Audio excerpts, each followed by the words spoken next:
વાત વડોદરાની જ્યાં ચાઇલ્ડ ડેવલપમેન્ટ સેન્ટર વિવાદમાં આવ્યું છે અને સંચાલિકાએ 4 વર્ષના બાળકના પગ પર બેસીને ધમકાવ્યો હતો તે મામલે નિવેદન આપી રહ્યા છે। સીધા જઈએ ત્યાં।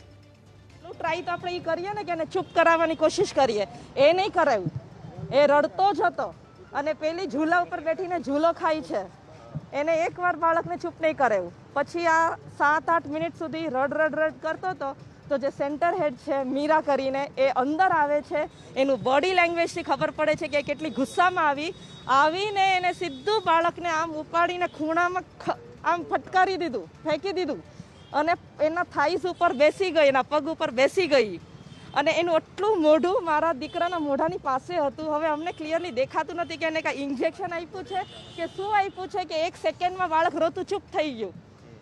એના પગ ઉપર બેસીને એનું બોડી લેંગ્વેજ એને દબાવવામાં આવ્યું છે ગુસ્સામાં। તો આ ચાઇલ્ડ ડેવલપમેન્ટ સેન્ટર જેમાં એવા બાળકો આવે છે જેમને વધારે હેલ્પની જરૂર હોય તો આ લોકો શું કરે છે?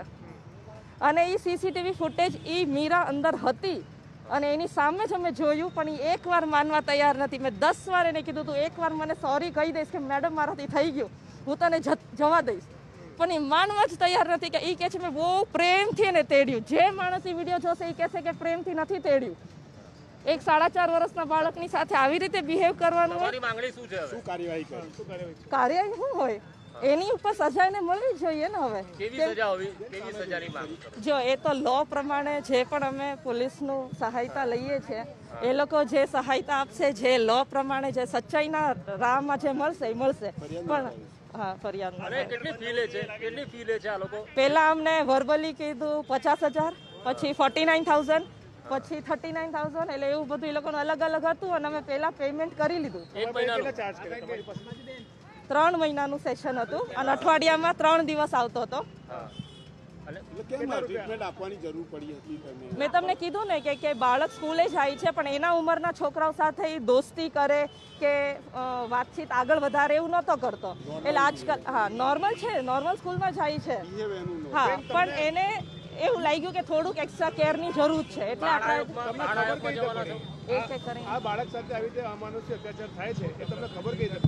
એટલે એ લોકો એડ આપે ને ફેસબુક, ઇન્સ્ટાગ્રામ ઉપર એડ આવે કે અમે નાવ ઓપનિંગ કરીને આવું એક સેન્ટર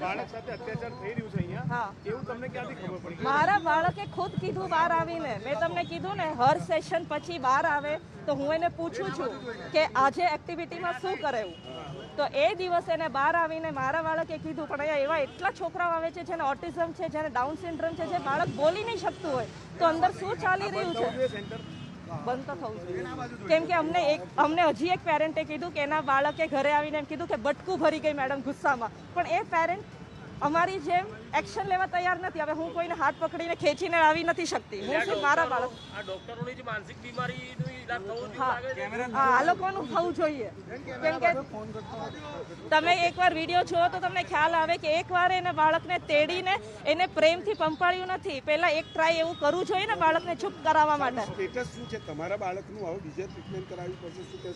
ના, એવું અત્યારે તેવું કઈ નથી વિચાર્યું, ના એ કઈ સદમામાં નથી, પણ એ દિવસે એને ઘરે આવીને એને બેકમાં દુખે છે એવું કીધું, એટલે અમે અમારા ઘરની પાસે જે ડૉક્ટર છે એને દેખાડ્યું તો એને કીધું રમે છે, ચાલે છે, એટલે ક્રેક જેવું કાંઈ નથી, પણ એ દિવસે એને જેમ જોરથી એને આમ કરીને ફટકારીને એના પગ ઉપર બેસી ગઈ છે અને એનું મોઢું એકદમ આમ પાસમાં, એટલે એનું એકદમ ફૂલ બોડી લેંગ્વેજ ડરાવવાની કોશિશ કરી છે। 15 માર્ચ।